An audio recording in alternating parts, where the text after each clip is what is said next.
தக்காளி, பூண்டு, வரமிளகாய், கருவேப்பிலை, மல்லி இலை, அப்புறம் வந்துட்டு கொஞ்சம் இஞ்சி சேர்த்துருக்கேன் ஃப்ரெண்ட்ஸ்.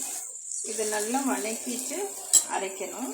அரைச்சிட்டு நல்லெண்ணெய் ஊற்றி கடுகு போட்டு தாளிச்சிட வேண்டியதான் ஃப்ரெண்ட்ஸ். நல்லெண்ணெய் ஊற்றி தாளிக்கணும் ஃப்ரெண்ட்ஸ்.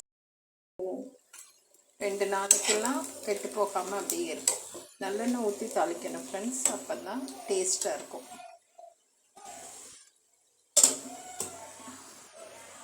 பார்த்தீங்களா, இட்லி சூப்பராக இட்லி சுட்டு வச்சுருக்கேன். மீன் குழம்பு இருக்கேன் ஃப்ரெண்ட்ஸ்.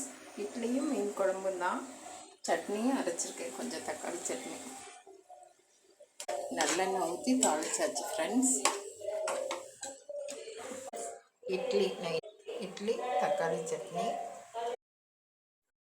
என்ன மீன் குழம்புன்னே சொல்ல இல்லை ஃப்ரெண்ட்ஸ். பார்த்திங்கன்னா மத்தி மீன் குழம்பு.